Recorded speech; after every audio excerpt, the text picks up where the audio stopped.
कि आपने यह फैसला एक इमोशन में रहते हुए, आपके पास में सारे डॉक्यूमेंट हैं लेकिन माँ बाप ने रख लिया है, तो क्या करें। चाहे आप किसी भी धर्म के हो, आप अपने धर्म के मुताबिक शादी कर लें, ये हर एक एक्ट में लिखा हुआ है। जैसे आपकी शादी हो जाती है, उसके बाद से आपकी शादी को तो कोई भी पैसे या पावर के बल पे आपकी शादी को तोड़ नहीं पाएगा। अगर आप यूपी के रहने वाले या ऑल ओवर इंडिया कहीं के भी रहने वाले हैं,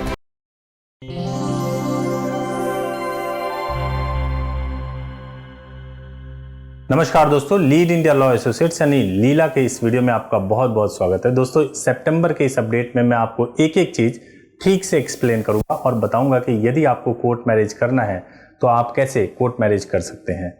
आप इस वीडियो को पूरा शुरू से लेके एंड तक आप ठीक से देखिएगा, ठीक से सुनिएगा, ताकि आपका पूरा कॉन्सेप्ट क्लियर हो जाए। हो सकता है कोर्ट मैरिज से जुड़ा हुआ आपने अनेक वीडियो देखे हों, लेकिन ये वीडियो ऐसा होगा जिसमें सब कुछ सारे इंफॉर्मेशन आपको मिल जाएंगे। देखिए, सबसे पहले आप जब कोर्ट मैरिज करने के लिए सोचते हैं तो आप एक डीप लव में होते हैं। आप उस समय यह सोचते हैं कि घर वाले अब मानने को बिल्कुल तैयार नहीं है। आपके मन में बहुत ही उधेर बुन चल रहा होता है कि कैसे करें शादी, क्या घर वाले को छोड़ करके शादी करें। आपकी होने वाले पत्नी के दिमाग में भी बहुत उधेर बुन होता है। कोई भी कपल ये बिल्कुल नहीं चाहते कि अपने माँ बाप को नाराज करके या किसी ऐसे तरीके से कि घर से भाग करके उनको शादी करना पड़े।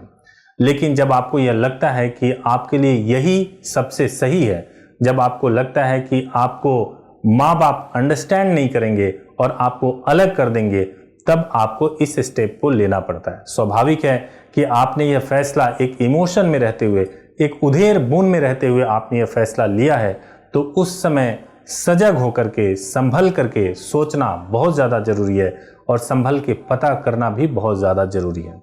अब सबसे पहला सवाल यह है कि एक चीज जो सबको मालूम होता है लेकिन फिर भी बताना जरूरी है कि कोर्ट मैरिज करने के लिए एज क्या होता है।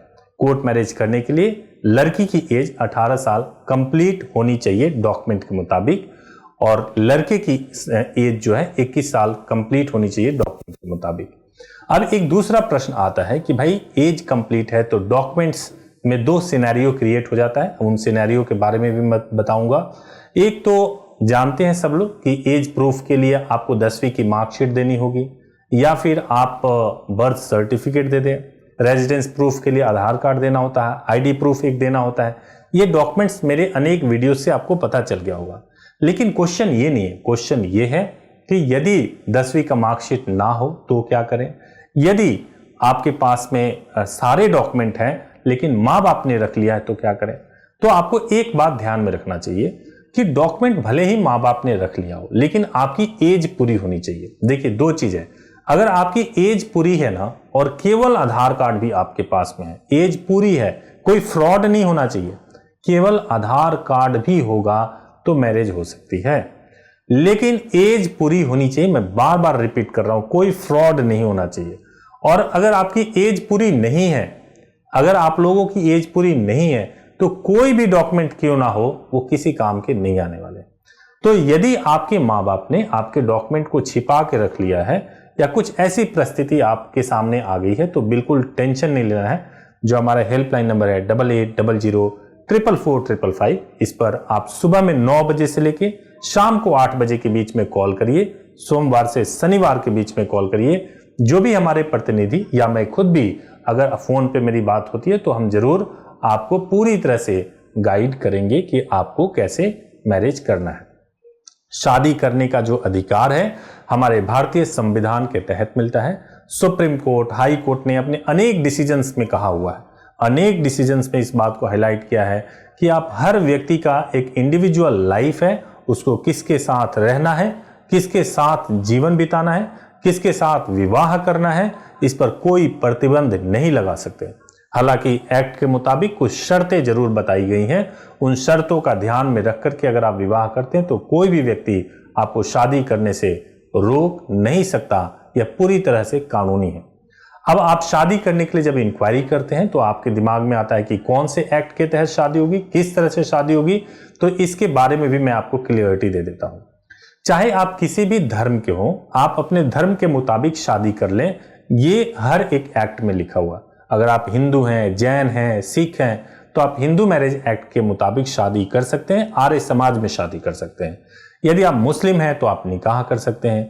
यदि आप क्रिश्चियन हैं तो आपके जो मिनिस्टर होते हैं वो शादी को रजिस्टर करते हैं और फादर शादी कराते हैं, तो आप इस विधि से आप शादी कर सकते हैं। जैसे आपकी शादी हो जाती है उसके बाद से आपकी शादी को कोर्ट में रजिस्टर्ड कराना बहुत ही अनिवार्य होता है, क्योंकि चूंकि ये लव मैरिज है, इस पर बहुत सारे लोग प्रश्न उठाने वाले हैं, कंप्लेनेंट हैं, तो इसलिए रजिस्टर्ड इसलिए कराया जाना चाहिए क्योंकि कोर्ट जब आपके साथ होगी, कोर्ट का सर्टिफिकेट आपके साथ होगा, तो कोई भी पैसे या पावर के बल पे आपकी शादी को तोड़ नहीं पाएगा। इसलिए आर्य समाज में या निकाह के बाद से, हिंदू तरीके से या सिख किसी भी तरीके से शादी होने के बाद से उसको कोर्ट में अवश्य रजिस्टर्ड करा लें। यह आपके सेफ्टी के लिए बहुत जरूरी है। अब प्रश्न है कि कहां रजिस्टर्ड कराएं, किस पे विश्वास करें। सबसे पहला प्रश्न आता है कि हम जहां पे रहते हैं वहां पे करा सकते हैं या नहीं करा सकते। जहां आप रहते हैं अगर हम वहां पे शादी को रजिस्टर्ड कराएंगे तो सबसे बड़ी समस्या ये होगी कि वहां पे सभी लोग एक दूसरे के जान पहचान के होते हैं। आप एड्रेस दोगे वकील को, क्या पता वो फोन कर दें घर पे और फिर बीच में ही पकड़े जाएं। ये बहुत बड़ी समस्या है। इससे आपको कोशिश करना चाहिए कि कहीं बाहर जाकर के शादी करें। मान लीजिए लीला के माध्यम से करते हैं, जो कि दिल्ली में, गाजियाबाद में या मुंबई में शादी हम लोग कराते हैं, तो यदि आप हमारे पास में आते हैं तो हम पहले आपके धर्म के मुताबिक जो रीति रिवाज है उसके हिसाब से, अगर आप हिंदू हैं तो आर्य समाज से, मुस्लिम है तो निकाह और क्रिश्चियन है तो क्रिश्चियन तरीके से जो फादर शादी कराते हैं, वैसे शादी आपकी जब हम करा देंगे उसके बाद से कोर्ट में रजिस्टर्ड कराने का काम होता है।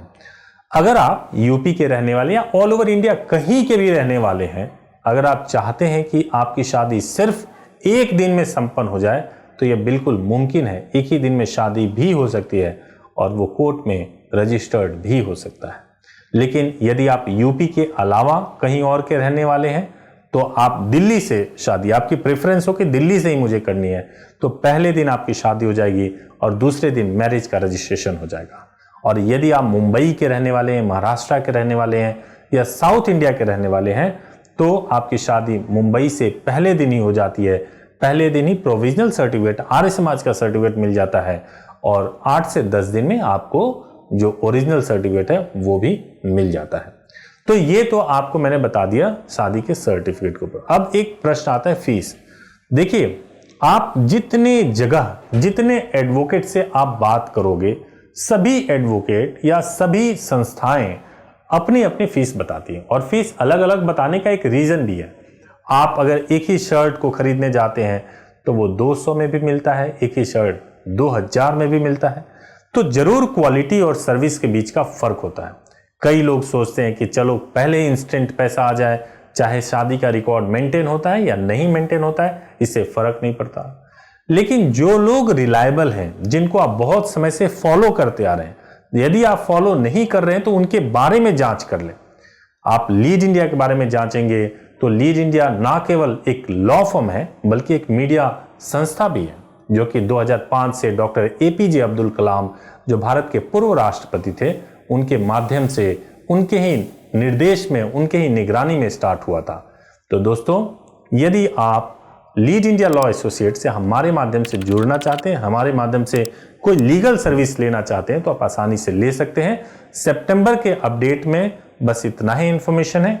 यदि आपको हमारे माध्यम से कोई भी सर्विस लेना है तो कुछ इंफॉर्मेशन जरूर याद रखिए। पहले कॉल करने का समय, दूसरा हमारा ईमेल आईडी और तीसरा ईमेल आईडी जो कि care@thelila.in है।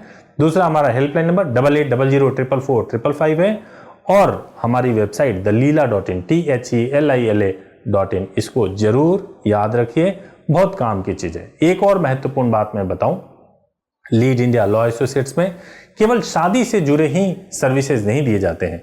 लीड इंडिया लॉ एसोसिएट्स में ना केवल मैट्रिमोनियल सर्विसेज बल्कि बेल, क्रिमिनल, सिविल, कई तरह के मैटर्स जो है देखे जाते हैं। 5000 से ज़्यादा एडवोकेट हमारे साथ एनरोल्ड हैं, जो कि अलग अलग सिटीज़ में काम करते हैं। हमारी यह कोशिश होती है कि हम आपके शहर में अच्छी से अच्छी सर्विसेज, लीगल सर्विसेज प्रोवाइड करा सकें। लेकिन फिर भी मैं आपको एक बात बताऊं कि हम बेस्ट होने का दावा नहीं करते।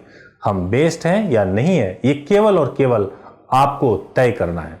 तो दोस्तों, यदि आप इसी तरह के और लीगल वीडियोस चाहिए, जैसे ये शादी पे था, हो सकता है नेक्स्ट वीडियो मैरिज के अलावा बेल पे आए, प्रोटेक्शन पे आए या किसी अन्य सिविल या क्रिमिनल मैटर पे आए। अगर आपको ऐसे ही वीडियो चाहिए तो आप जरूर इस चैनल को सब्सक्राइब कर लें, बेल आइकन प्रेस कर दें ताकि आपको लेटेस्ट वीडियोज सबसे पहले मिल जाए। और वीडियो अगर पसंद आया तो इसको जरूर लाइक करें, दोस्तों में शेयर करें। वीडियो देखने के लिए बहुत बहुत धन्यवाद। जय हिंद।